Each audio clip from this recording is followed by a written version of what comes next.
The psychology of doing nothing. I used to be terrified of silence, not the silence of an empty room, not the quiet after a storm. I mean the silence inside, that strange, uncomfortable stillness that creeps in the moment you stop moving, stop scrolling, stop filling every second with something. The moment you do, nothing. I remember the first time I truly tried it. I sat down on my couch on a Sunday afternoon. No phone, no music, no podcast playing in the background. Just me, the room, and whatever was left when all the noise was gone. I lasted 4 minutes. Then I grabbed my phone, opened an app I don't even like, and scrolled for 45 minutes without knowing why. That moment scared me more than the silence ever could. Why we can't stop. Here's what most people don't realize about the modern human brain. It was never designed for this much stimulation. For hundreds of thousands of years, the human mind existed in a world of relative quiet. Long stretches of nothing, walking, waiting, watching the horizon. Boredom wasn't a problem to solve. It was just part of being alive. Then, in the span of a single generation, we handed every person on Earth a device that delivers infinite novelty, infinite distraction, infinite stimulation, available at any moment, day or night. And our brains said yes, immediately, completely, without hesitation, because the brain is wired to seek. Dopamine, the neurotransmitter most associated with reward, is not actually released when you get something. It's released in anticipation of getting something. The search itself is the reward. And scrolling, clicking, refreshing. These are the perfect dopamine loops. They never end. There is always one more thing. So when you take that away, when you sit in a room with nothing, your brain doesn't feel peaceful. It feels like withdrawal. The discomfort is the data. In 2014, researchers at the University of Virginia conducted a study that became one of the most quoted and most uncomfortable findings in modern psychology. Participants were left alone in a room for 15 minutes with nothing to do.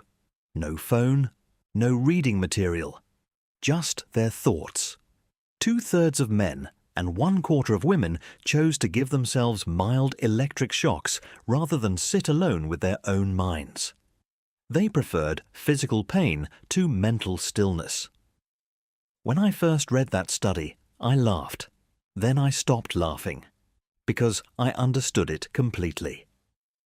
Sitting with yourself, really sitting with yourself, means sitting with everything you've been avoiding, the conversation you haven't had, the decision you keep postponing, the feeling you buried under 12 hours of content consumption. The discomfort of doing nothing isn't emptiness, it's information. Your mind finally has the space to surface what you've been suppressing, and for most people, that is genuinely frightening. What your brain does when you let it rest. Here's where it gets interesting. Neuroscientists have identified a network in the brain called the default mode network, the DMN. For a long time, researchers assumed this network was inactive during rest, that when you weren't doing anything, your brain was essentially offline. They were wrong. The default mode network is most active precisely when you are doing nothing, when you are daydreaming, when you are staring at the ceiling, when you are sitting quietly without any external input. And what is it doing during those moments? It is consolidating memory, processing emotional experience, building empathy, running simulations of other people's inner lives, generating creative insight, constructing the narrative of who you are. In other words, the most important cognitive work your brain does happens not when you are focused, but when you are idle. Every time you interrupt that process with a notification, a video, a scroll, you are pulling your brain out of its most essential maintenance cycle. You are doing the neurological equivalent of never letting a wound close. The guilt of rest. But here's the part nobody talks about. Even when people understand this, even when they know rest is necessary, even when they accept the science, they still can't do it without guilt. Because we live in a culture that has turned productivity into a moral value. Busyness is not just a schedule. It is an identity. It is proof of worth. If you are busy, you matter. If you are resting, you are falling behind. If you are doing nothing, you are lazy, indulgent, irresponsible. Psychologist Brené Brown has written extensively about how the modern Western culture treats rest as something you have to earn. You rest after you've worked enough. You relax after you've been productive enough. You stop only when the to-do list says you can, but the to-do list never says you can. And so people carry chronic exhaustion like a badge of honor, mistaking collapse for dedication, mistaking burnout for ambition. The most radical thing you can do in a productivity-obsessed culture is to sit down in the middle of the day and do absolutely nothing, and feel no guilt about it whatsoever. Most people never get there. The art of doing nothing. The Italians have a phrase, dolce far niente, the sweetness of doing nothing, not the guilt of doing nothing, not the anxiety of doing nothing. The sweetness.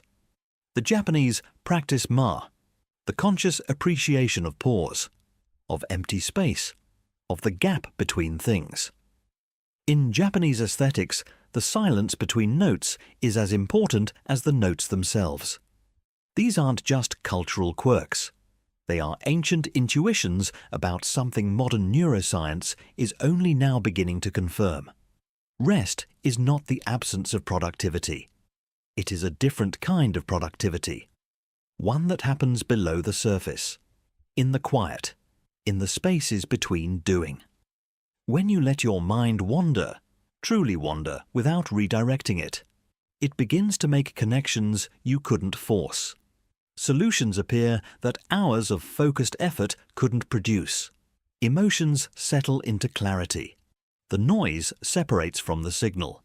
This is why the best ideas rarely come at a desk. They come in the shower, on a walk, in that half-awake state just before sleep. Your brain was solving the problem the whole time. You just had to get out of the way. Doing nothing is not passive. It is one of the most active things a human mind can do. It requires courage to sit with yourself without distraction, without performance, without productivity as a shield. It requires trust that your mind, when given space, knows what to do with it. And it requires something our culture has almost entirely forgotten how to give itself. Permission. If this resonated with you, put your phone down for 5 minutes after this ends. Just sit. See what shows up.